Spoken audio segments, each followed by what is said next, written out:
welcome back, everybody, to another episode of Claw and Order Special Cryptids Unit, Roll Initiative podcast. I'm your dungeon master, Brian, and with me this week I've got E-Rock coming at you straight out of place. It's me, Eric. I'm going to be playing Norman, normal human. Obviously not normal at all, super not human at all, but having a good time. Fun fact, he's not someone at the grocery store this time. He's a different person in a different location entirely. Wow. Swimming I pool. know. He's the lifeguard. He's the one who told you to stop running. no roughhouse to get By the the pool. way, you weren't running. You were kind of jogging because you were excited, but you weren't running. Fuck you, Phil. We know you were about to go into a sprint. That's He what doesn't was understand. He doesn't understand why you can't run by the pool, but he. thinking. But he knows still to tells- say it. Yeah. He knows, he's just mimicking. I thought you were going to be the guy pushing carts just outside the grocery store. I thought Nah, homeless he's not guy in outside. the grocery store at all. I thought everything homeless you guy guys have come outside. up with is good. I'm gonna just leave it to you guys next time as well. I don't want to moat entirely past the fact that you mildly rapped as you got in, as you got into Yeah. your character. But No, let's totally blow past that. yeah, but we spent, but like your plan worked. We spent so much time on your intro that we just must go right to Mike. Hi, I'm Mike. And fun fact, it has nothing to do with my character. I heard my snake take a shit the other day.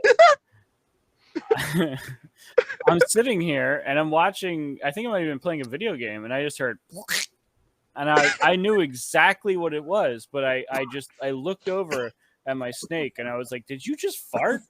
How did you have heard what that was? I just knew a sound from my left. That's where my snake container was. I heard like a, like it wasn't like a, I'm having a hard time, but I knew, and I just said, like, did you just fart? And as I said that, I noticed that it had its butthole in a gap between two rocks, and I could see it shitting down between the gap. And I was like, dude, okay. For the Yeah, people at home, what's a snake's poop look like? it was brown, like, like actual like shit. However, it was slime, just a lot of slime. Oh, that not healthy? too dissimilar to myself. I understand. Is that a healthy snake shit? Because I know as a dog owner, I spend entirely too much time looking at dog shit to make sure my dog's doing okay. I've never in my life, as a snake owner, seen a snake shit. I've seen it when it was dried up like a day later. Yeah, it looked like it. It looks fine to me. All right.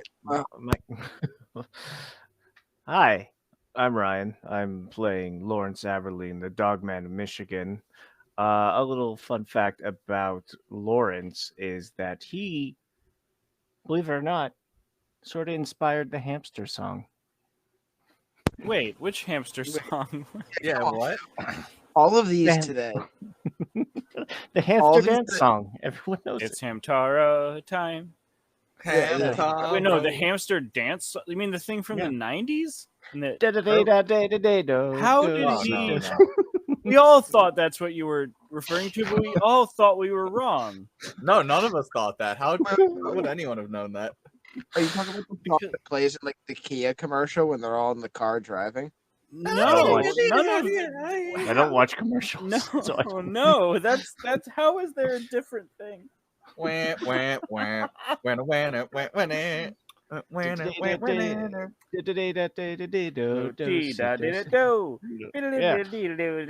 His mom. How the hell did all of us have different things for what we thought the hamster song was? I still don't know what hamster song you guys. It's are the doing one that as you me and guys do Ryan it. just did. It doesn't matter how many times you do it. I don't recognize it. You have to.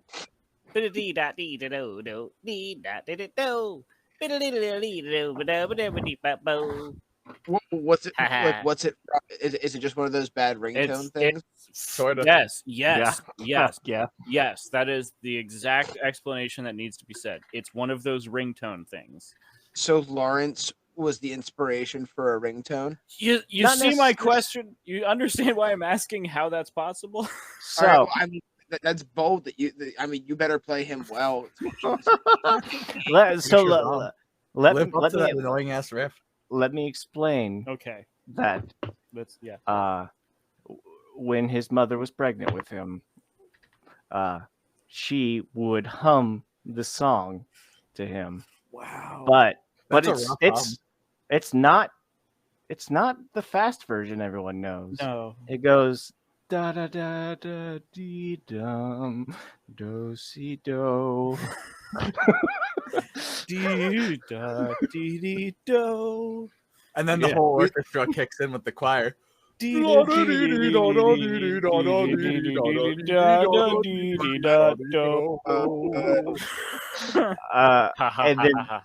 then Lawrence would hear his dad drunkenly yelling it. After Lawrence's mouth. Can I tell you something? That's supposed to be claps, right? Yeah. It sounds like wet meat falling down the stairs. It doesn't sound like claps at all. It sounds like a bucket of fish being dropped on the floor. I thought it was fucking firecrackers. Yeah. Anyways, this fact was supposed to be sad, but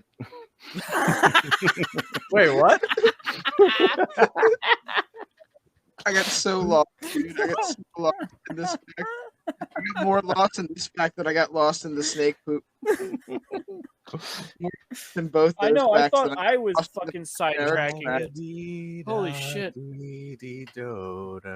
Jesus Christ, boys! I am so very sad. Oh my god! Is the fucking horror movie where the slow version of that song is what the killer sings when he tries to?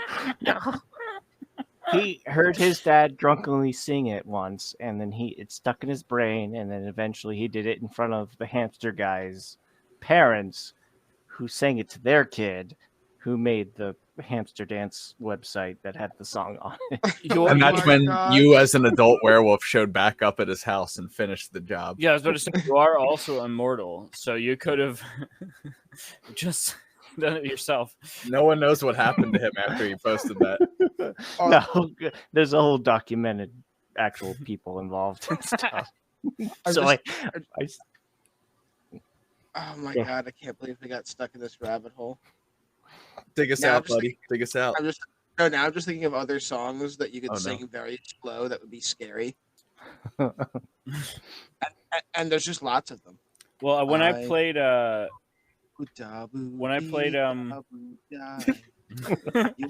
Jason game, Friday the 13th, and I played as Jason for like the only time ever. I had my microphone and I would play "Hey Now You're an All-Star" as I was chasing people, so you could hear me showing up slowly. Now you're an all-star. Come on, go play. It would just get louder as I chased you. Oh, that's fantastic. All right, now I'm gonna take us out of here. Cue the milkshake brings all the boys to the yard. Oh no, it's a witch. Boom. Cue the music. Initiative, join us on our quest. Roll initiative, you can disappear part of a long rest. Roll initiative. Last week on Dragon Ball Z. Yeah. Last week on Dragon Ball Z, you guys fought the Super Saiyans. They were all Yetis. No, you were heading back to the lobby to basically make your last accusations. Still, everyone was kind of in the thought of might be Skunk Ape or one of the other guys. Nobody was suspecting our good friend Yeti, despite him looking very intoxicated, kind of aggressive as a drunk. Norman decided to leave the room, become a wolf, become a dire wolf, and sniff out the scent of skunk ape. He realized before he was going to follow the scent that he was picking up a like a an aggressive smell coming from inside the lobby that everybody was in already, but he still decided to pursue skunk ape smell. Lawrence decided to join him. They both went down around the set of hallways that lead around the entire building, connecting all the rooms to the other features of the hotel, and left Mikey in the room with Yeti to just kind of hang out and watch him, and keep an eye on everyone else in the room. About halfway down the hallways, around a few corners, Norman started to realize, and Lawrence started to realize, that the smell was fading away and that there was some kind of spell cast here. And they both kind of turned around, and after Norman made a bunch of Lassie like dog points and emotes to get Lawrence's attention, they both decided, shit, I think we left the murderer in the lobby with Mikey.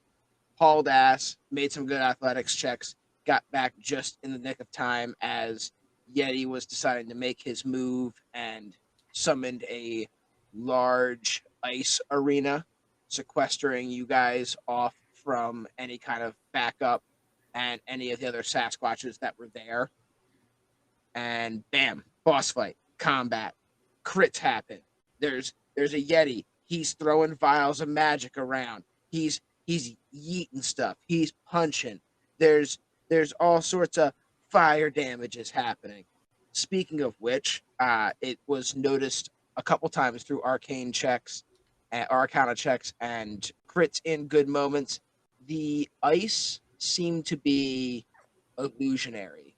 That there almost seemed like there was like fire behind the flames, or flames behind the ice in this scenario, and there was quite a bit of confusing mixed signals with Yeti's magic, in the sense that it looked like he was operating in a very like cold theme, but there was a lot of little like fiery elements in there. But he wasn't an innate magic user himself. He was using some kind of gifted set of vials containing basically pure magic potions. Combat continued. There was a real sick series where Norman landed a like real anime ass like crit slash right through Yeti, blowing up some of the vials on his chest. And then blam, Lawrence hits him with a lightning bolt that was the exact amount of health that he had left. So basically where we're sitting at is, also at one point during that fight, an icicle fell from the ceiling containing a frozen skunk ape. But aside from that, you guys are still within like this kind of like fading magical arena with Yeti down. All of his magic is kind of starting to like slowly fade away, even though it's not really his magic. He was just kind of like the channel for it. He is not dead. He has just been rendered down and out, and that's kind of where we're at. He's faded all this magic, and kind of like this like cold but not cold is fading away, and you guys have a little bit of time to talk to him or do any kind of investigations before you're standing back in a lobby full of Sasquatches that just got like pushed out with a magic force. First and foremost, I'm putting the handcuffs on this boy. Ooh, all right. So you guys knew you were coming for a Sasquatch-sized ones. Yeah, you got some beefy cuffs. And I start pulling out my notebook of just like hellish spells, and I'm like flipping through it to get to the circle of protection. And I get to the page that it should be on, and I'm like, oh, damn. Shit. I guess those handcuffs are going to have to hold. Lawrence is just going to be like looking at the unconscious Yeti being handcuffed and just be like, why'd you do it, son? Why did you murder Sasquatch? Bigfoot. All right. Let's see if I can get into character here. All right. So Yeti is being like, I'd imagine, kind of like roughly, kind of like picked up, and his arms are behind him, and he's getting cuffed. He's probably like on his knees. Hold on. I'm just gonna go ahead and say, Norman, not a douche. The guy's in custody. He's down. He's not roughhousing him. He's already down. All right, gotcha. All right, so he's on his knees. Norman's getting his arms from behind. Really kind of got to like stretch them things because like really big, broad back, big arms. But you're cuffing them up behind in a non-aggressive way. I kind of imagined like at first you might be like jacking him up and kind of like really like torquing his arms up while you do it, but you're being more gentle. But Yeti's just kind of like on his knees and his head's kind of down, and like he's like shrunken up a little bit. He's shrunken up quite back to like his regular size kind of now, even kind of a little bit smaller. He looks a little bit like withered and skinnier than he did before. And you remember during the fight that he had like grown in giant size almost, and had like these like large blue like tears in his like skin, all like veins kind of popping out at like as his like body grew beyond sizes that he could like really like comprehend and hold. But he's much smaller now, back even like I said, a little bit smaller than his regular size, and his hair is just kind of like down in front of his face, very like think of like a large Sasquatch Geralt, or like a large Yeti Geralt of Rivia, like after a fight, just the hair is just down in front of his face. Heavy panting. Heavy panting. He needs a he needs a poultice, but he's not going to be getting one. And he just kind of like looks kind of up to you, and I've always not all recently I've had beef with or grudge with Bigfoot, but nothing serious. But I tried to get here first this year because he always gets here first, gets to pick first room, smoozes with staff, gets what he wants. So I was going to get here first this year, so I arrive night before we are both supposed to get here to check in, and fuck if he's not already here. This fucking son of a bitch. His stuff is here, but nowhere to be found. I go looking for him to confront him. I'm sick of being in his shadow, and every year it's about him and not about the rest of us or me. So I go to confront him. I look all over for him, find him in the jungle outside of the villas here, and he's speaking with some large squatches that I have never seen before. Squatches that don't come to our convention, and he is in a very submissive tone to them.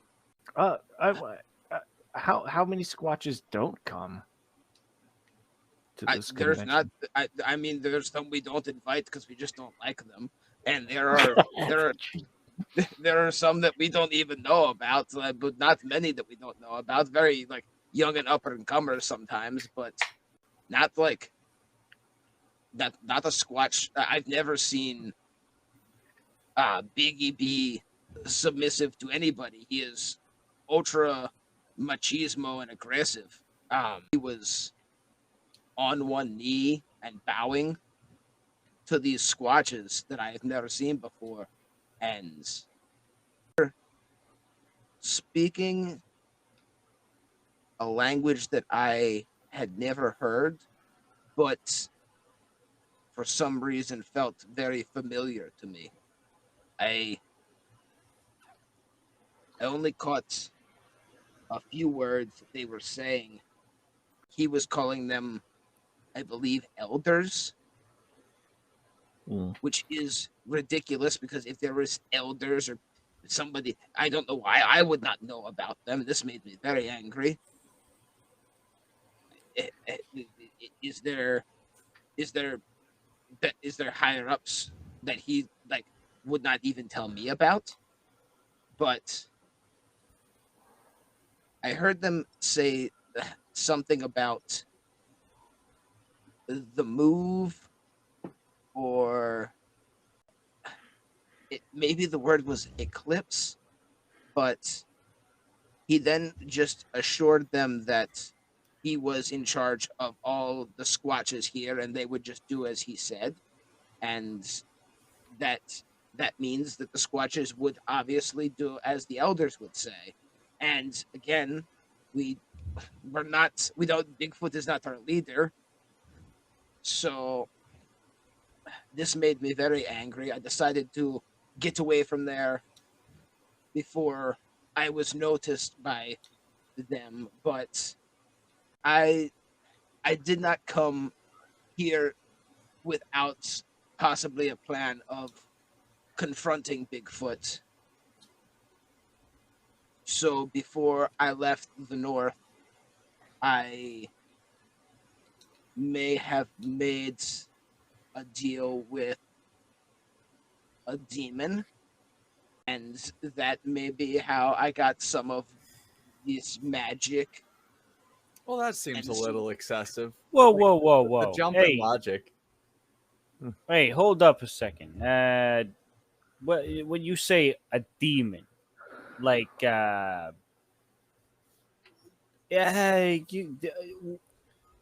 what do you mean? it was a blue skin. I got real bored at it. It was a blue skin. It was one of Got real them bored. blue skins Blue skins. It was with the they had devil horns and the hook nose, the blue skins. the Sorry. blue skins, the Swedes. It was a beautiful Swedish Viking man.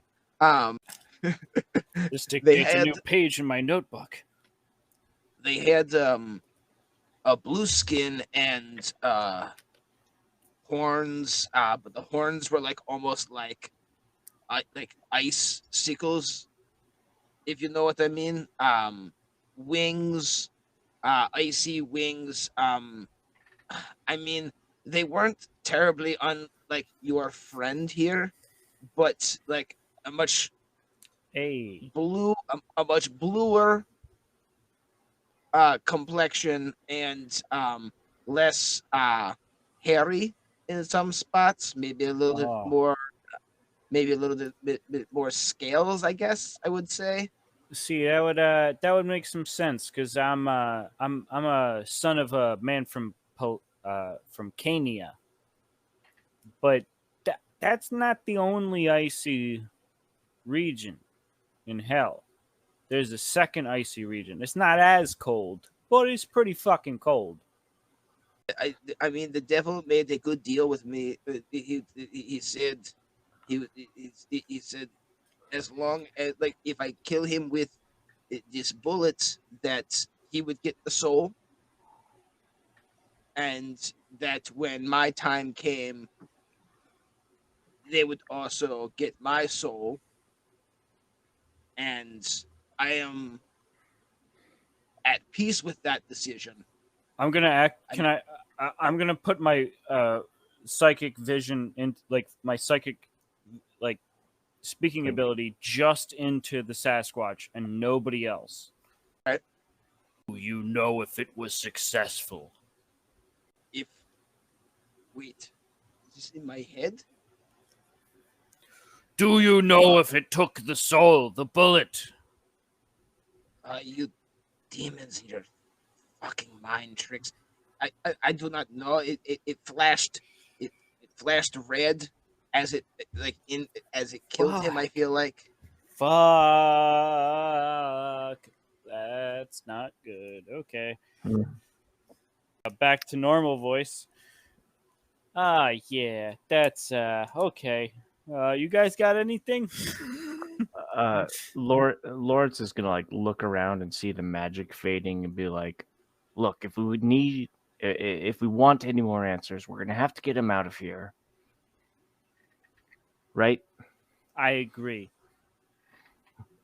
Unfortunately, I think the Yetis or the Sasquatch all decide to murder traitors or something. I mean, Hey, whoa, we well, took him down. He's our culprit. hey, what's wrong with murdering traitors? But at the same time, it's self-preservation. That's what they're doing. Somebody give me a perception check and somebody give me an arcana check. I'll do I Arcana. can do. Perception. Oh. Me perceive. Me. I'm gonna assist Mikey's Arcana to give him Alright, cool. advantage. I appreciate that. I got a 25 on that perception check. All right, cool. 21.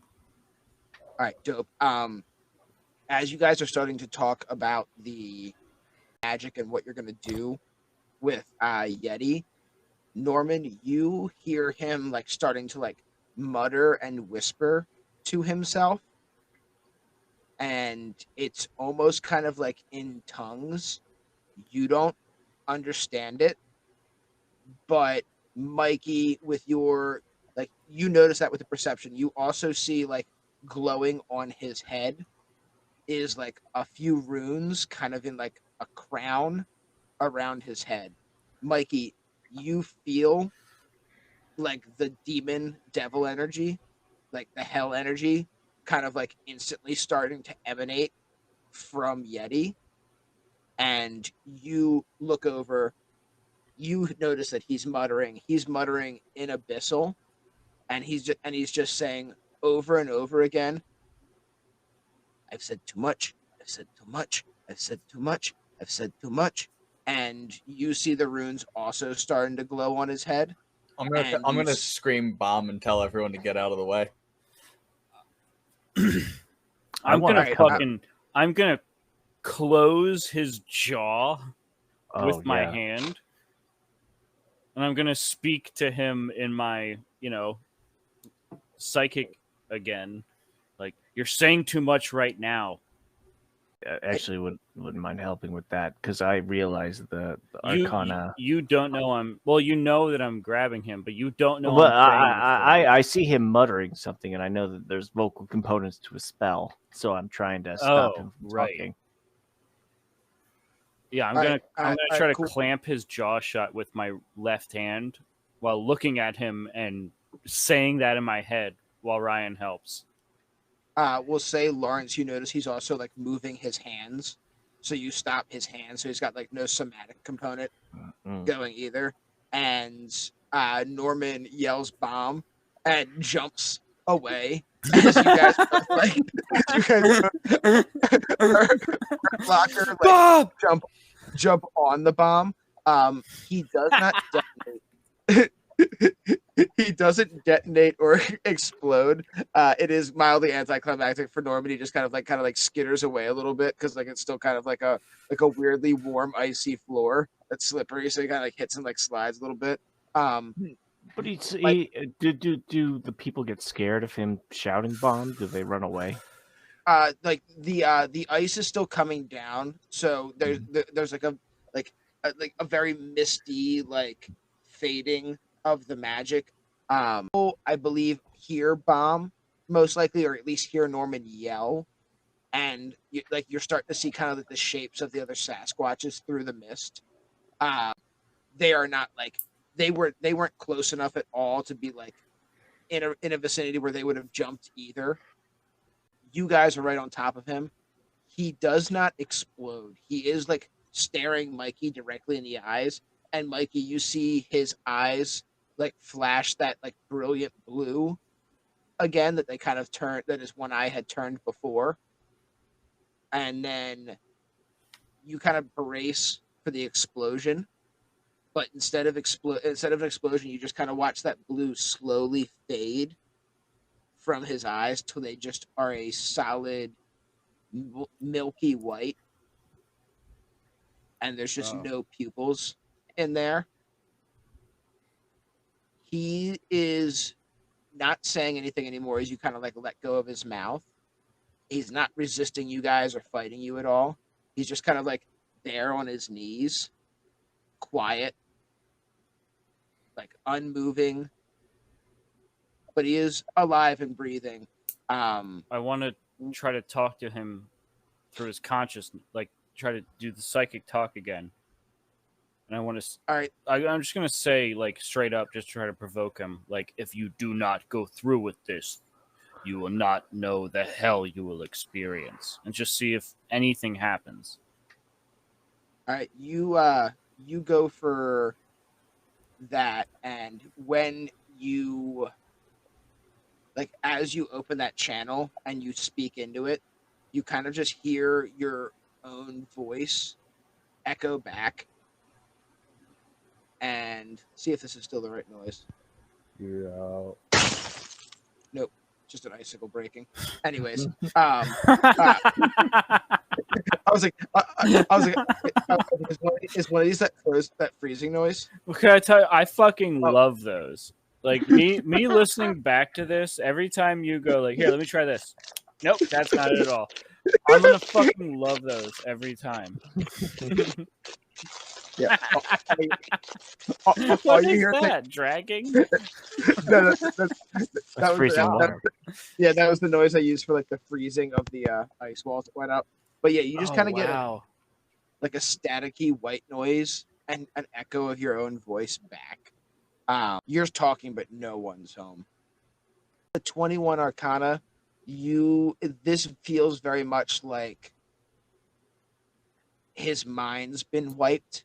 Spell of greater lobotomy. Something of that variety. I with a Mind 20, blank. you wouldn't know if this is something that could be undone, dispelled. Maybe some fragments of his mind could be recovered, but it looks like to you that whatever demon or devil that he was attached to, he used both terms. He wasn't able to tell the difference. We did talk a couple sessions ago about how demons and devils are enemies, even within their own like layers of hell. I kept That's what track of stops him from each. picking up. I kept track of each one you said this session, and you said both, so Yep. that makes sense that you did that. So yeah, he was not aware what it was. Did kind of like lean towards your description more, like your appearance in his description, but it's also sometimes I feel like habit of the mind to just like paint something as something that's familiar. Whatchamacallit, lineups are very ineffective. Where of that is it because like if like a random white girl sees like a black guy, she'll go, oh, that's the guy, just because he's a black guy and she's not used to seeing that. Witness testimony is notoriously unreliable. Well, yeah, I know that. But yes, it's that like your brain takes so many shortcuts when you're like seeing things. Wow. That like a lot of times like you're just taking a few bits of information and piecing it together to make like a full like idea in your mind. So like if you see like a few things similar, a lot of times your brain's just like boom. So actually, that would mean that lineups are horrible. They Yeah. Because wow.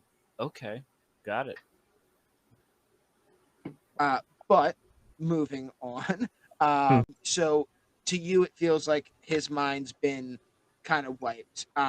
Whether some of that can be extracted or not would really be a job for the triplets or maybe Mothman or somebody at the collective, or maybe they can find somebody that would specialize in that kind of like deep dive into a brain. Which is why I'm going to look up at the other two of the squad, and especially Norman. I'm going to go, we got to get him back to the lab and medical bay back at facility, because this guy has been compromised. As you said, I don't think he's okay. And I think like this could be the work of Pelagathos, one of the circles of hell. Huh. All right. Well, the prisoner's coming with us if anyone objects. Oh, also, how's Skunk Ape doing? Oh yeah, Right. that's a good Um, point. so the magic is starting to thaw out. Look over to Skunk Ape. He is out cold. It'll seem like he's okay. He does feel cold though. So whatever hit him seemed like it was definitely some kind of spell of freezing. So he was definitely like frozen ass solid. But thankfully, he's a big hairy wild man. You're probably gonna need to get him out with Yeti if you're taking Yeti back. You're probably gonna need to get like an evac, a medical evac for Skunk Ape because he is out of commission, but he is alive. Who was part of the old guard? It was It was Yeti, it was Orang Pendek, and it was Bigfoot and Chemazit, which was the Nandi bear. yeah, the Yandi bear. I believe the next in line would be Orang Pandek. Like Yeah, who's the next person to be it the would be it would be probably those two. Like probably would like lead, like would step up in the absence of Yeti and Bigfoot, who kind of like led together before. honestly, I feel like Skunk Ape is in the running. They might need an election. So yeah, Skunk Ape like took over for Bigfoot, so he does have like quite a bit of authority. They would probably need an election. He's out for the count right now.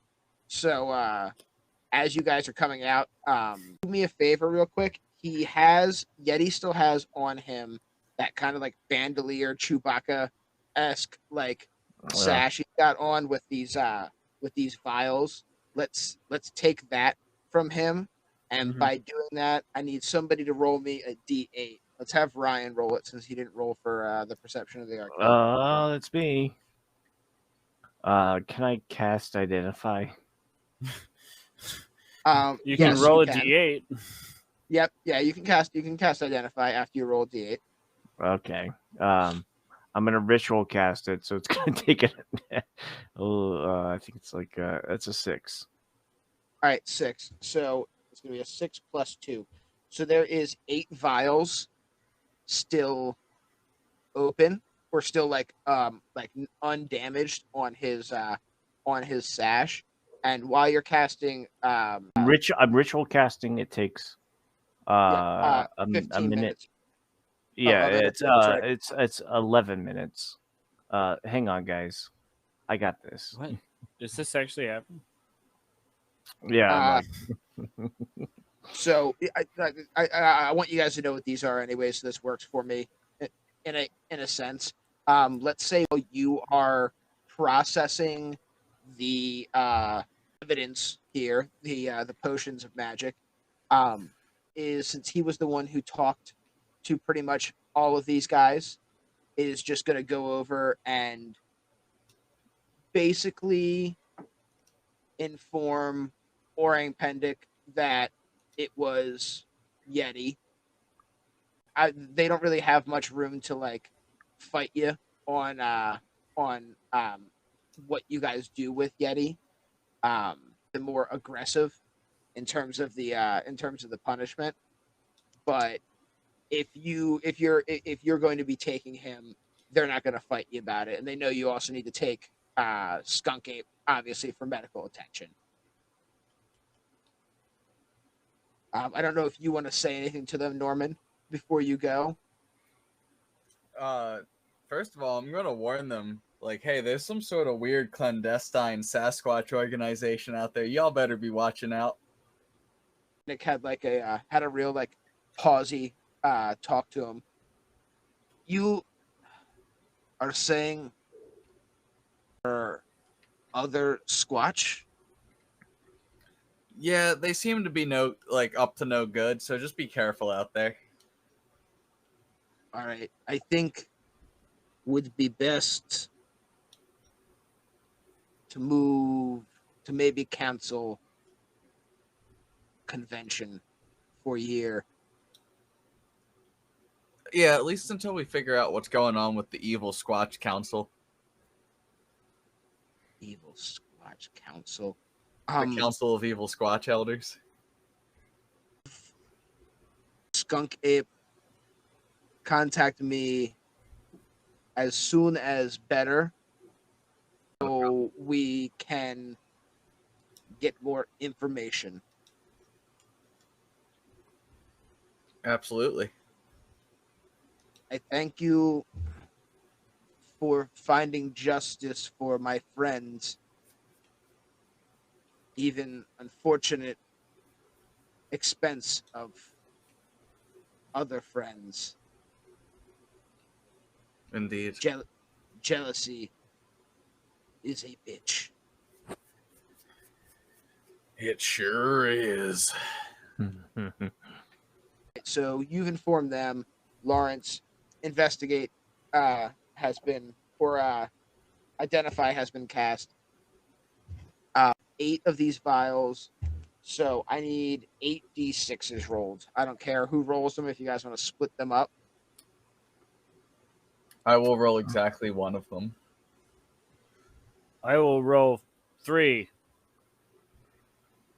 I'll roll 2 then.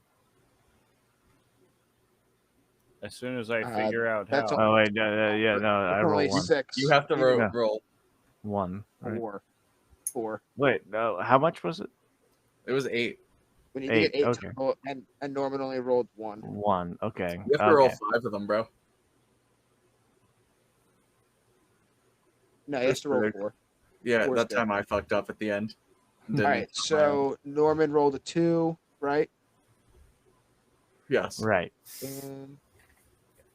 So the spells you guys got, and I'm going to give you guys this information in like an inventory, I guess, bundle at some point here over the next couple weeks. He had 6 different kinds of spells on him. You guys got one vial has you guys got 1 vial that has Firebolt and 2 vials that have Ray of Frost in them. Those can be like thrown anytime as a bonus action. Okay. And then you guys got 1 each of blindness and deafness, major image, and wall of fire. Ooh. Those are Ooh. all full actions, and it's like a one-time use thing. But yeah, you would essentially get a full like an unspell slotted cast of blindness and deafness, of 1 of major image and 1 of wall of fire. Is this all we got off of the suspect? Of Yeti. Yes. Jesus Christ, this guy was ready to make a bloodbath. And then you also got, in furthering the bloodbath, your 2 6s also got you 2 vials of Ice Storm as well. We'll hand this to the prosecution. Oh, no, I think we can go on to this as personal evidence. So Hang on. the Ice Storm. the Ice Storm's a level 4 spell. Does like some amount of bludgeoning damage, makes the ground difficult terrain, people have to deck save or fall down, stuff like that, I think. He obviously never got to throw one because you guys got 2 of them off of him. I think we should read it.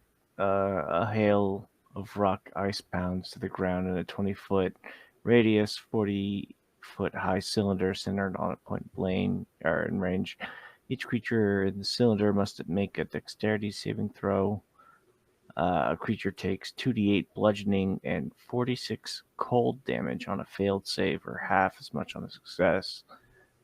It also turns into difficult terrain. Yeah, so it's all the stuff I said, but with more words.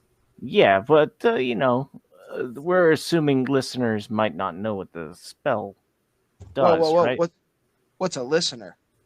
Yeah, that would imply anyone listens to this and it's not just us jerking ourselves off. Hey, we're in character right now, guys. Come on. All right, Lawrence is studying the spell. Winston popped out and read you the spell verbatim from the player's hand guide. So you guys get those. Mikey is kind of like setting up Skunk Ape for like a fireman's carry out, and you guys are gathering up Yeti to also kind of carry him out. You can kind of like walk him a little bit because he's like not there in the mind, but his body still understands its basic functions. He's still going to be able to eat and all that stuff. He just He don't talk no more. He's got no memories. And we are going to jump cut. You guys are leaving Hawaii. You never really got to enjoy the outdoors of the vacation time. Tis the job of a investigator of murders. But you guys land back at the collective, and it is packed here. The plane jetties up. You guys go to take, bring your prisoners off, and to bring Skunk Cape off the plane. There's no guards at their normal posts where you normally would unload the prisoners at.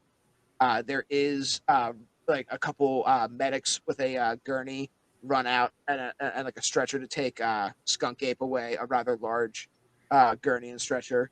And you guys kind of like yell like what's going on? Like, we got no time, we gotta move. They move. They take Skunk Ape with them. They hit an elevator. They're gone, out of sight. You guys notice there's a lot of commotion. There's a ton of cars parked here. A lot of noise going on. A guard does finally come up the elevator from that goes all the way down to where the prisoners go, and kind of jogs off the elevator, and it comes up. He's panting. I don't know why I'm so tired. I literally just stood in the elevator for 5 minutes. But you were hurriedly in the elevator. But guys, it's crazy up in here. Shit's hit the fan. I'll take Yeti. You guys are supposed to go. Son of a bitch, that was Hugh. Can I roll insight on this guy? Roll insight? Sure. Wait, what? Wait, what the fuck? Hugh just took the guy disguised as a guard. Ah, fucking shit. How the hell do you know any of this? What the fuck is happening? We just got a shape shift game, no game, okay? I'm just listening to Brian tell an interesting story, and all of a sudden you know stuff. What's happening? I read between the context. Hugh-man was like, you're not dad. He suspects Hugh-man right now. When you are a shapeshifter, you have to live that paranoid shapeshifter life. Your 20 insight. You've seen this guard before. You know him. You like you've dropped prisoners off to him before. Recently, he was one of the guys that was there when you dropped off the Frogman. Oh no. He's very red in the face. He's tired. He just sweated and ran all the way here from the elevator. Guys, you need to go and see MothMan. He's in charge at the moment. The director is in some kind of meeting with the higher ups back at head office. There's been attacks all over the country. We're totally short-staffed. We're sending people out left and right. He's got some mission for you or something, guys. You've got to go talk to him. I'm gonna take Yeti, and we'll go. I'll get down to Jackson, and I'll get checked in. With my dirty 20 insight, like, he's not lying. He's actually out of breath, and yeah, he's actually out of breath. He's not in the best of shape, but he seems like he's in kind of a panic. Now, I'm not gonna lie.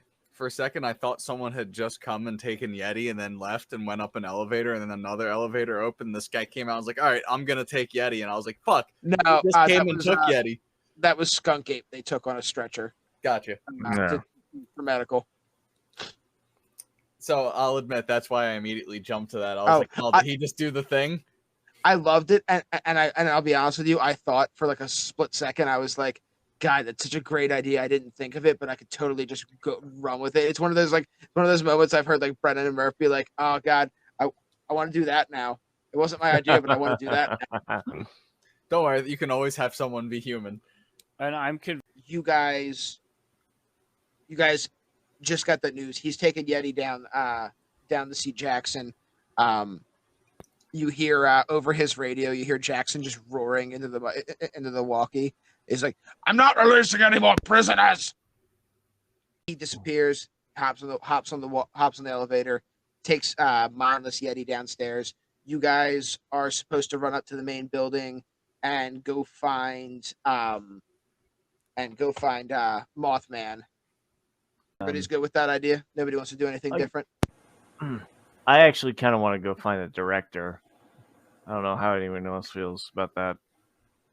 I mean, they're all kind of in the same general building. So if you want to go like straight to the director, try to get the director first, you could do that. Yeah, it's suspicious she's in a meeting and then all this weird, or he's in a meeting and all this weird shit's happening, right?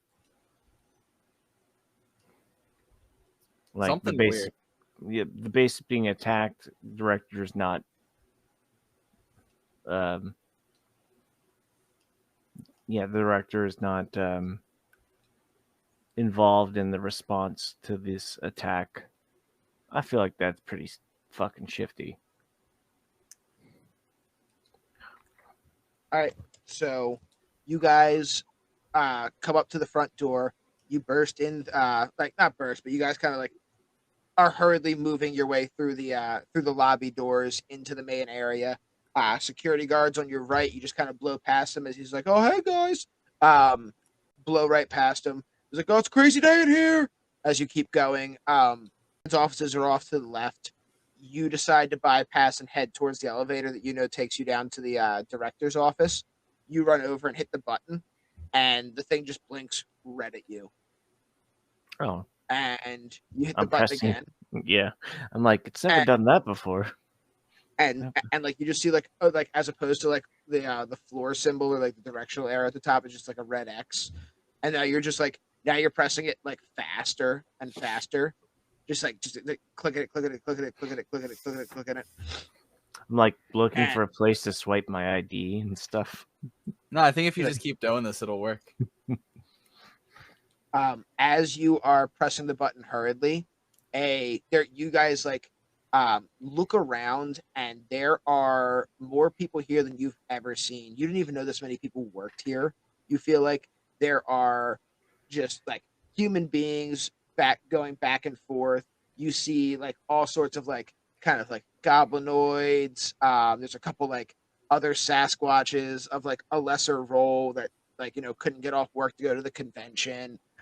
There's like just kind of a menagerie of like the friendlier creatures that have been like brought in by the collective and put to work, and of course like a bunch of humans and like wizards and such to like running around, and everybody's like hurriedly working. There is like kind of like almost like the hecticness of an ER room as like a bad like crash is happening. People are just kind of like splintering off and working in groups to go handle things. A person in a suit that Norman would recognize as the head of interrogation within like the collective, kind of like hurry walks, kind of like how like a person of power moves quickly, but without looking like they're like putting any kind of effort into it ever. But confidence. Yeah, there's like a confidence and like a fast stride as he like just moves quickly towards Norman and comes up to him. Norman, we need you quickly. I have some kind of creature that we've captured. We've never seen anything like this before, and take me to it. Time is of the essence. There's children involved. They've been kidnapped. This thing Jesus appears Christ, to be take some me. kind of All right, so this guy, I do want to interrupt and say like, hey, we're still on a case right now. Yes. Children. I need him for just a moment. He's one of our best information getters. He does it better than anybody else. He hurries. Wait a second. Oh, Insight check. Insight check. Go for it. He's the absolute kingpin here of the the interrogations, and he needs my help to interrogate someone. 19. You've known this guy for a very long time. Has come to you from time to time when he has like a nut he can't crack because there's just like something a bit like they don't know what you do. You have people leave the room that are on the watch when you do your interrogations, and you can get pretty fucking wild. Oh, absolutely. So you have a trick for getting information from people that like other people like couldn't even hope to use, and you've in fact a few times just absorbed people that wouldn't give you information. They might be gone, but I know what I need to know. Exactly. So you're like like he is fantastic at what he does, but in a crunch for time, you are the scariest thing. You're like Weapon X essentially. Like you're more useful in the field, but when they need somebody to do something right now, you're the guy they would use. All right, airdrop Norman in. All right, so they go to airdrop one more time. Um, do I roll an insight to stop or? No, do you want to try to stop it one more time?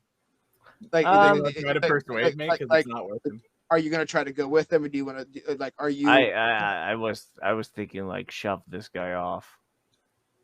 You want to shove this guy off? It's not my best stat, but that's what I was imagining I'd do. When I'm telling him that like we're working for a different mission right now.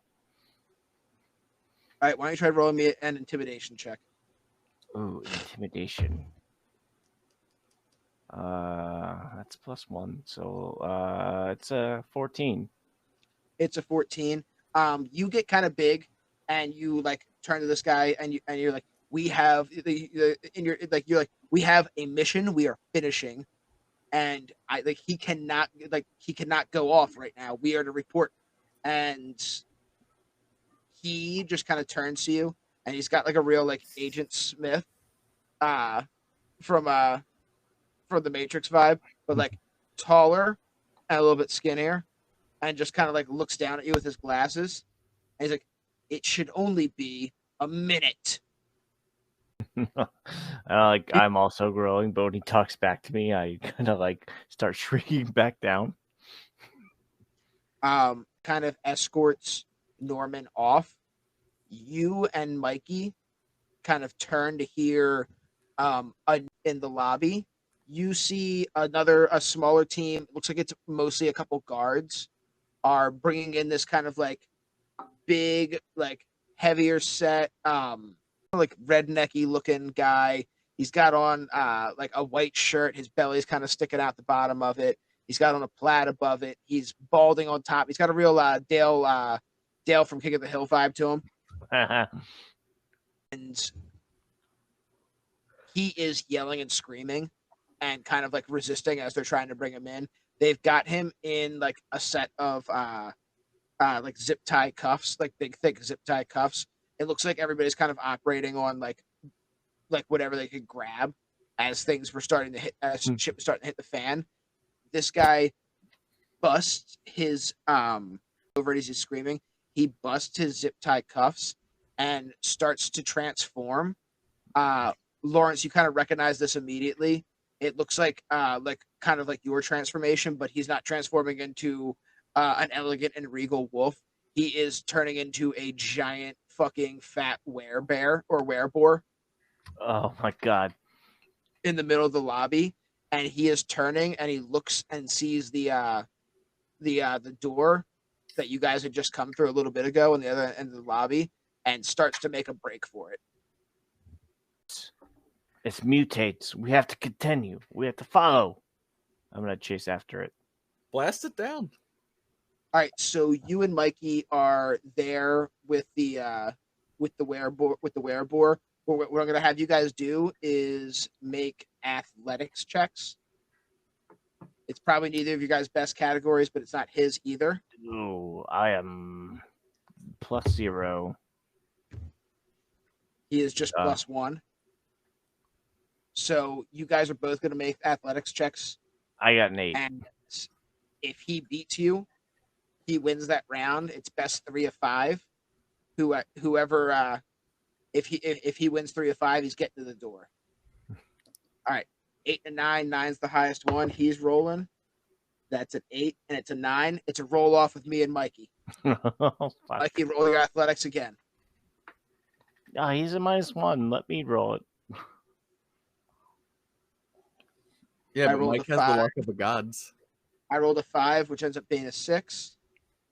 Rolled 13. So, Mikey, describe how you kind of like tackle this this werebore as he's like charging across the lobby. I just fucking I spear him with wings, like just wrapping around him and all. Just like football spear. Wrestling So- spear. He gets like Okay. Mikey. Nah, I like the football spear. Mikey football spears this dude like into like a coffee table, and like glass goes kind of flying everywhere. He's like this big, stinky, hairy fucking guy. He's getting a little bit cut up. It's all like superficial cuts on him. Athletic checks again, both you guys versus the werebore. Me too. Yep. Oh boy. It's a 9. All right, so you rolled a 9. I, as the werebore, rolled an 8, and Mikey got another 13. It looks like. All right, so he is still trapped under you, Mikey. He's like trying to wrestle his way out from underneath. 1 second, my cat. He's trying to like bust out from underneath Mikey and like trying to do like a couple different like wrestling moves. Maybe he was a wrestler in high school at some point, or he watched a bunch of wrestling on TV. Thinks himself an MMA fighter. MMA doesn't exist yet. But he just cannot break out of the iron grip of Mikey on top of him. Let's see if you guys can finish him off here. One more set of athletic checks. Oh boy. All right, he's got a 15 this or 14 this time. Oh, that's probably better than mine. I got a 7. All right, I like to think that Lawrence is like he keeps coming in to try to help Mikey. Mikey's got this dude like pinned down, like to the ground, and Lawrence keeps running in to like grab an arm. This guy just like throws his arm out and like whips Lawrence across the room every time. I'm helping. You keep running back up, grabbing a different limb, and he just kicks you off, and you go flying.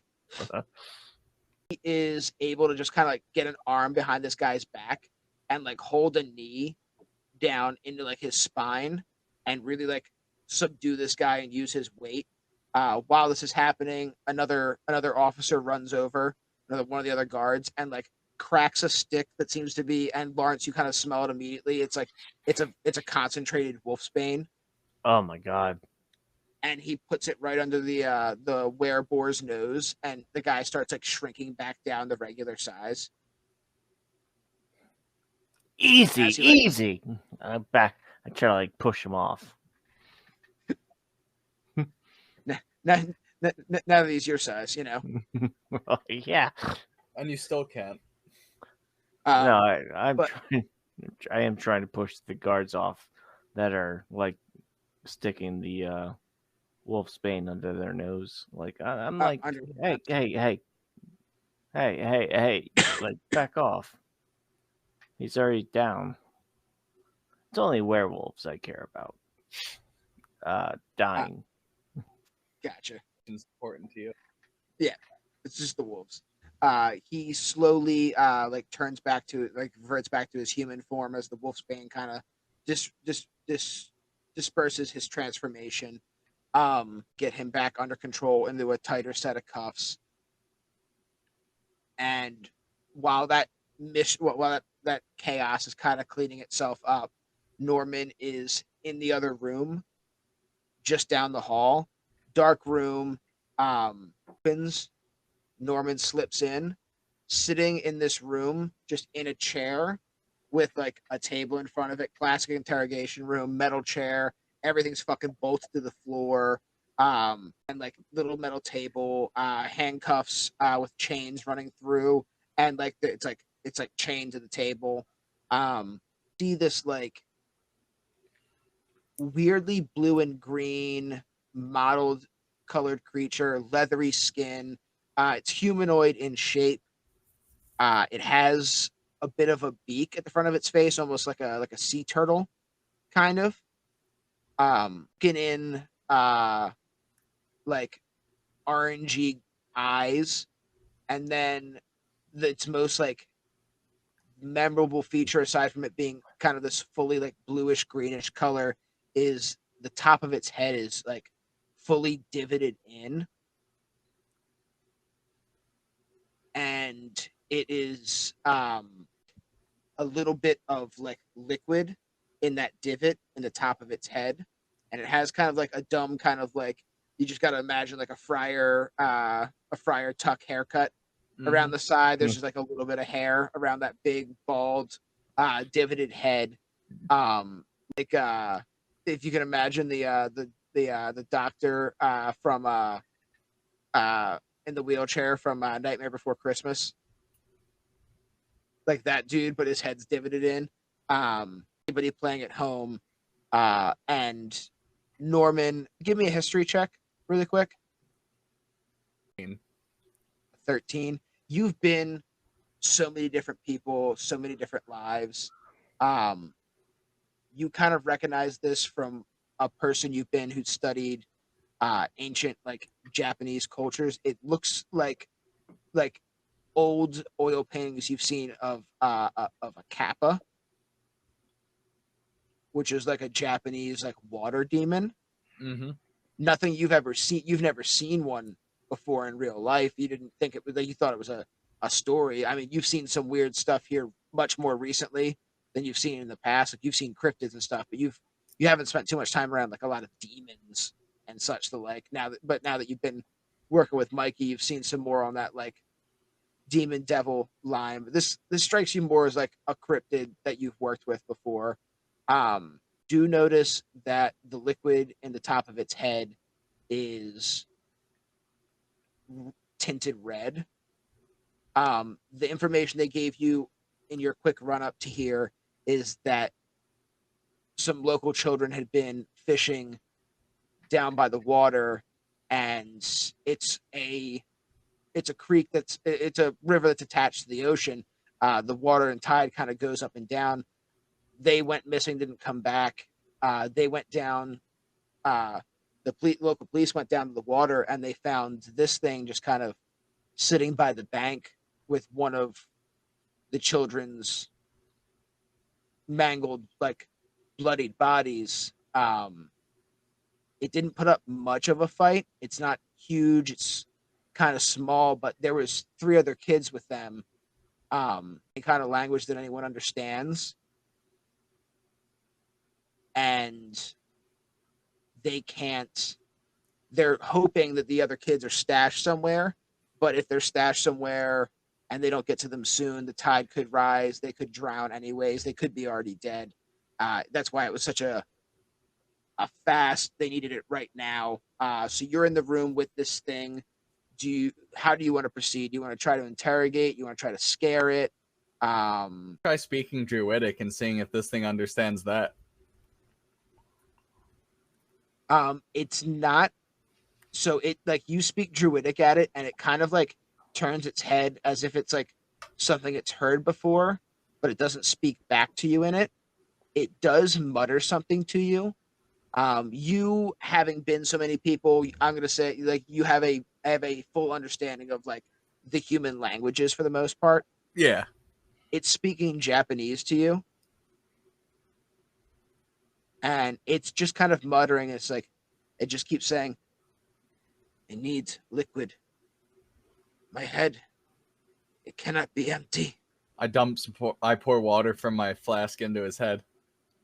It just kind of like mixes with like the bloodied liquid, and he like kind of like perks up a little bit and looks up at you with like almost like a hunger in its eyes now. And it's just like, finally, they put the liquid back where it belongs. Now I'll have the power to feast again. All right, Mr. Feasty Man. While I have you here, were you feasting on some young humans recently? Little ones, the blood is sweet. How many of them would you say you killed? Looked like some good clean kills. A few. Kill a few. save a few. You saved a few. Save for later. Never know when you'll find kids again. So, perchance if a hungry adventurer such as myself wanted to partake in this, where would I be able to find your little stash of them? Would not give you my stash. Well, that would be a silly choice to make.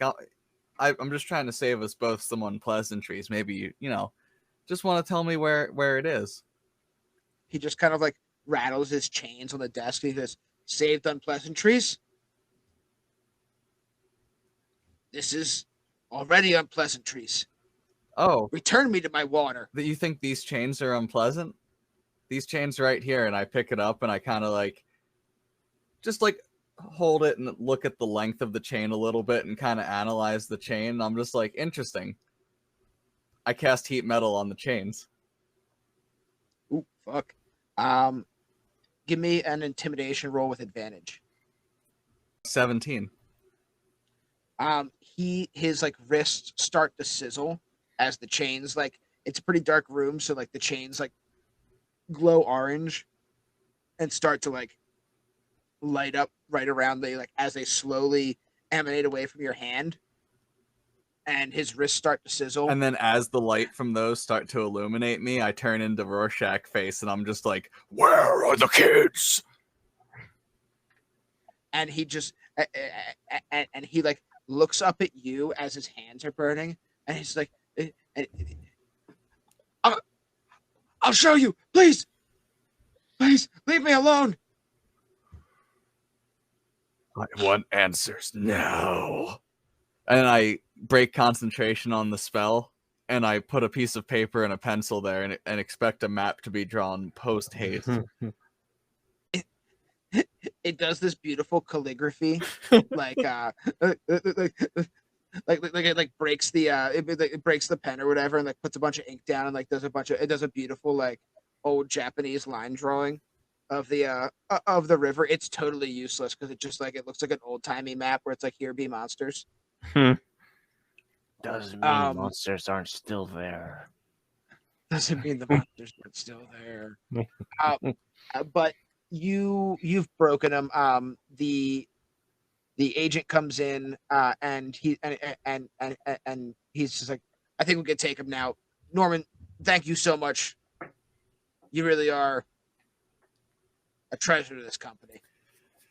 Yeah, you just got to know when to shake them and when to bake them.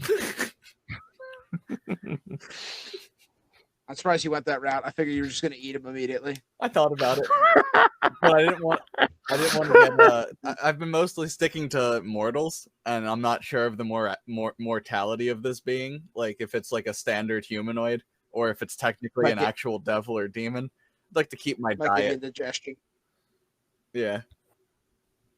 All right. So as you come out of the room, the interrogation room, turn the corner, you see the hecticness kind of breaking up from the fight that these guys just had with the werebore, and Mikey's getting up and dusting himself off. You guys are all in the lobby. Everybody give me a perception check. Oh, is it scent based? 21. It is not scent based. You're 12. One's pretty good. 12's not that great. And 10's even worse. Yeah. Mikey and Lawrence, you guys are both kind of like dusting yourselves off from the fight. Norman, you notice it out of the corner of your eye. This spear comes flying out of nowhere and goes just soaring over the top of Mikey and Lawrence's head, and impacts into the wall just above them and behind them. The spear has a zip cord or line that just kind of runs off of it out to the distance. And as you look up, you see flying down that zip line are 3 small raccoon-sized Tanukis. Tanuki boys. They come flying in and they hit the ground, and they're all in their Team Rocket pose, their Ginyu Force pose. Team Tanukis! I use Scorching Ray to hit all of them. You monster. No, you monster! My adorable Tanukis. I don't. They block it You with and their like scrotes of elemental absorption. It's elemental absorption. Land amidst the hustle and bustle. Guys, it's so good to see you. I'm so glad you're back. We've got some stuff for you. We've got to repair your stuff. We've got to get you guys moving again. We got to get you back in the field. Mothman says we got to keep everybody moving. Moving. Yes! All right, here's some cocaine. Let's get going. You guys don't give us the cocaine. We give you the cocaine. They hit a button and just like, and they hit a button and like this giant, like really skinny, like shelf comes out of the wall. Giant line on it. The Tanukis hop up, rail some cocaine, hop back off. They're like, emergency cocaine on a day like this. I want to like press a button that releases the emergency ketamine to slow them down. They fight it off. Can't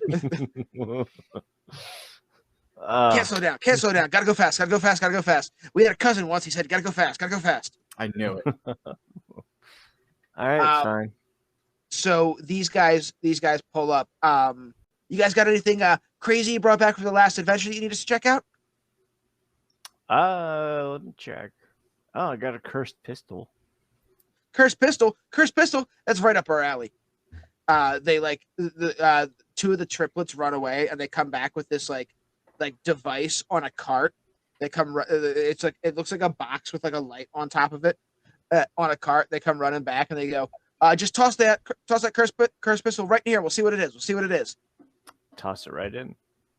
While you're throwing the pistol in there, one of the other triplets runs up to Mikey and hands him a bag, and he goes, "Here you go. Hold this real quick."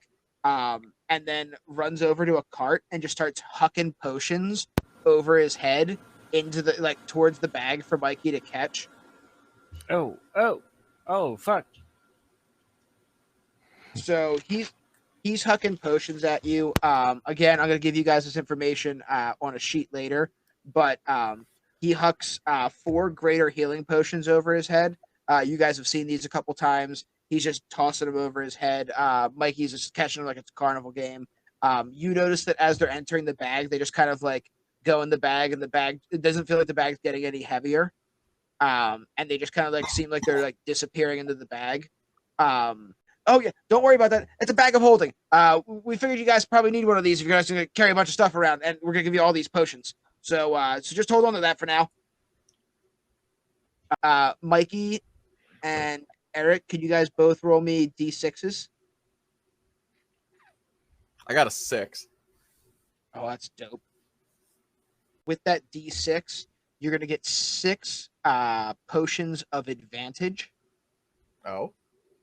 So you can drink this potion, and then once within an hour from the time of drinking that potion, you can use to apply advantage to a roll. So it basically gives you like an inspiration that you can use on one roll, any kind of check, attack roll that you want. That's pretty beautiful. If you know you're about to walk into a scenario, you just slug one back and call it. It's not bad. You just have to hope that you don't have. Is it the next roll you make, or do you get to choose when to activate? You get to choose. Okay. You get to choose. So it's not just like, haha, here's a perception check, you motherfucker. No, yeah, You notice the cracks in the walls. So you get to choose the That's not bad. the roll you want to use it on, as long as it's in the next hour. Excellent. 2. All right. So the Tanuki chucks the 6 potions of advantage over its shoulder. These are like some little like tiny circular potions with like red liquid in it. You guys get the 6 potions of advantage. They're all in the bag, and then he takes out two like taller like triangular bottles, blue liquid in them, and he tosses those in the bag. These are both potions of bottled breath. So essentially, you can drink the potion, and you can either choose to hold the breath in or breathe it out. If you breathe it out, it lets you cast one cast of gust of wind as like a bonus action. And then if you decide to hold it in, you have you don't have to breathe for an hour essentially. Nice. So you could be underwater for an hour. You could be in an area where you don't want to make any sound or anything like that. It's more of a role play potion, but should have some uses. Oh, absolutely.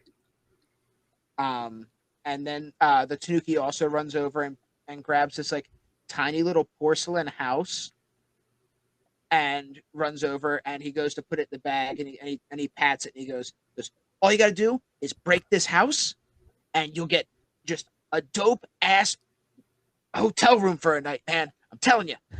He puts it in your bag. That's a one-time use of Liamon's tiny hut. Hell yeah. You guys are about to go on a mission where they don't have all the setups for you. So you're not going to have a hotel room when you get there and shit. So if you need to take a rest while you're there, it's going to be useful. While all that's going on, they have analyzed your cursed pistols that you brought back. Right. You guys can decide who's going to use these. They are going to require an attunement for the item, but they're a cursed set of pistols. They deal regularly if you're just shooting the pistols 2d8 damage, and then plus modifiers for it would be, but their base damage is 2d8.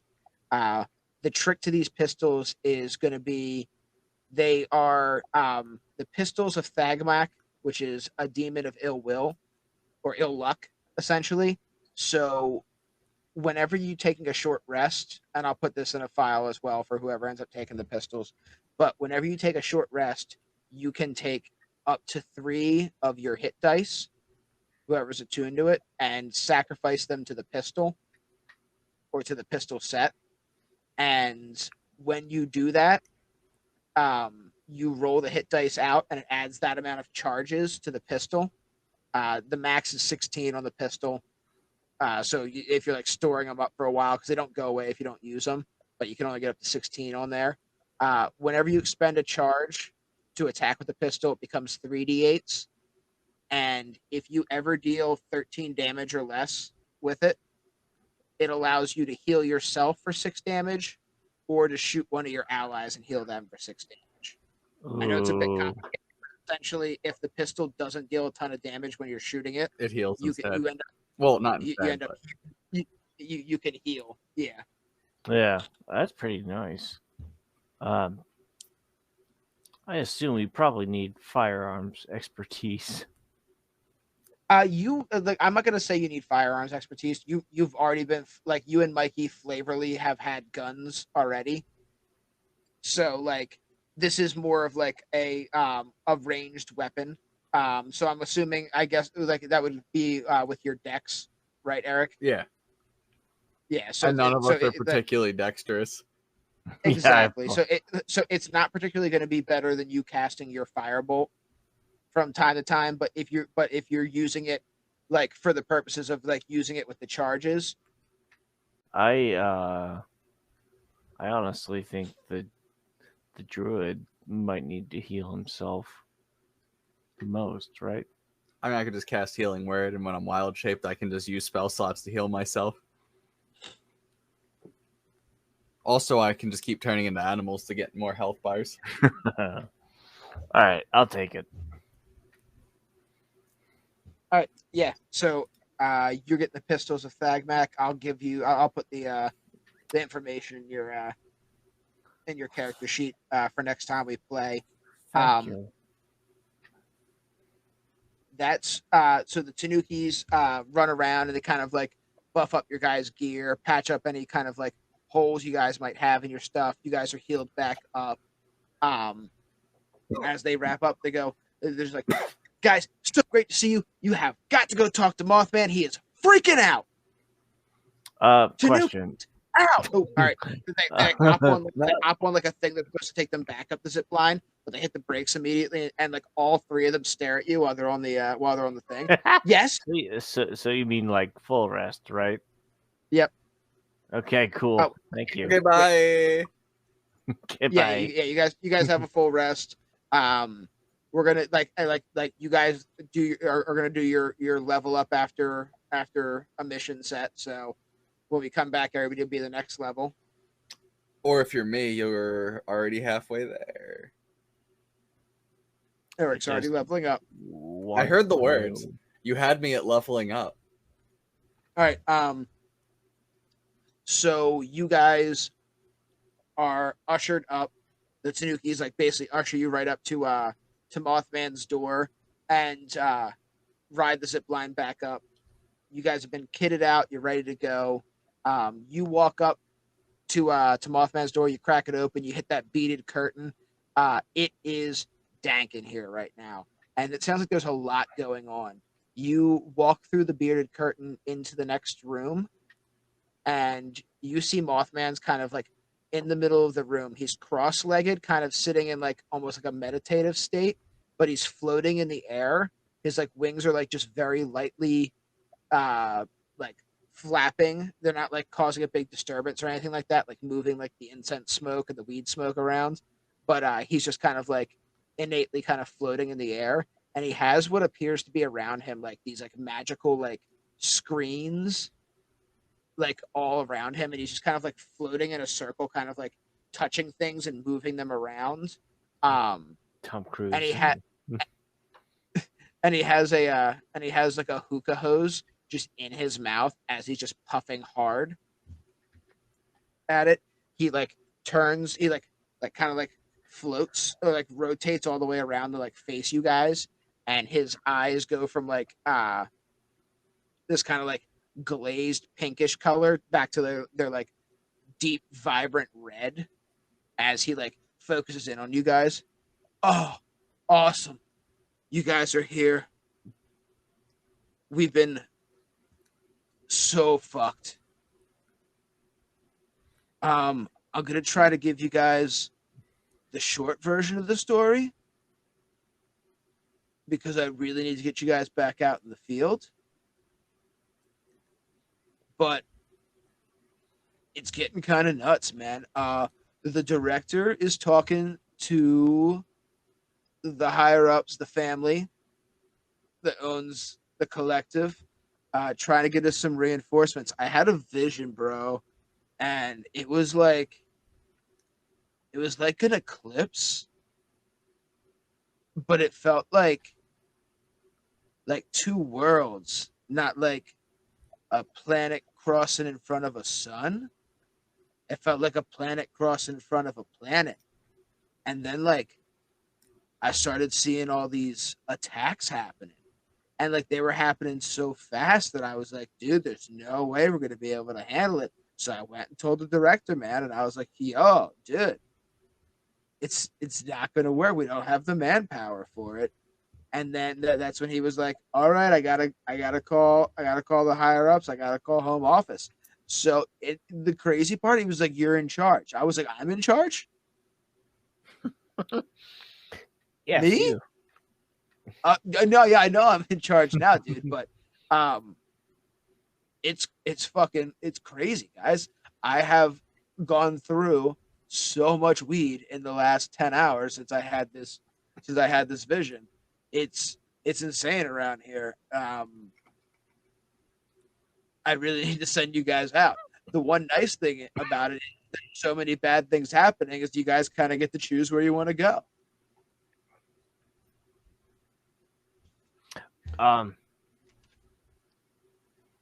Look, I know you're stoned. I know that was your whole So- thing. Yes, Um, kind of my deal. I'm gonna like show him my ring, the one that burns when I'm close to werewolves or guys close to my you know bloodline. Yeah. I'll be like, hey, can you sense? Are there more I had a guy show up in my apartment, and I well, I can't die until they're all gone. All right, I'm gonna be honest with you right now, bro. There's a lot going on. I can't do like a specific. I'm gonna Like- do. Can I try to intimidate him? Yeah, go for it, dude. It's a nat 20 turned into 21. All right, so I'm assuming you like reach up and like yank the hookah hose out of Oh his yeah. mouth. Oh yeah, absolutely. Oh fuck, bro! Like you're harshing my vibe. All right, fine, dude. What you know? What I wasn't gonna say anything, but I like it looks like one of these cases is a werewolf. I don't know if it's your family or not, but there might be some kind of werewolf action going on in one of these cases. All right, it's the one that's in Louisiana, and there might be. I feel like it's got some wolf connection. I don't know if it's connected to you or not, dude. I don't have time. I don't have the time Mhm. to look up and see if he's related to you or your daddy. All right, like. All right, Wow. can I have my hookah hose back? Yeah, just fucking toss him aside. Louisiana. Louisiana. All right, so we all know what the aggro wolf wants to do. Just so the rest of you guys know, your other options where there's a really close to home. There seems to be some kind of like really like sicko murders happening in the Redwoods Forest in Cali. So I could send you guys there. You'd be there really quick. But like some really like crazy like dismemberments, eating people. It's pretty fucking wild. And then I've also got if you guys are looking for some beach time, I got a case off the coast of Maine. I hear it's lovely there this time of year. It might be a little bit cold, but there seems to be some kind of sea monster fucking with the fishermen. And then of course we had the case down in the bayou that that your boy over here wants to do. What, man? What? Stop looking at me. Hey, werewolves. I want to go I'm to gonna the talk- water one so I can turn into an octopus and fight something I'm gonna underwater. talk to HR about this, just so you know. No, Eric had an idea. It's probably better. No, it was just I wanted to fight something underwater as an octopus. That's all. So yeah, you guys basically got a mission. You guys can take the one that's in the in the Pacific Northwest forest. You've got the sea monster, and then you've got some kind of baddies in the bayou. Well, now that you called it Baddies in the Bayou, first of all, that's the name of the next episode. Second, sounds like that's what we're doing. The bayou was werewolf related, right? Yeah, it's the one you wanted to do anyway, so I'm already convinced now because you called it Baddies in the Bayou. Oh, I'm super down. Mike's down for baddies in the bayou. He's not.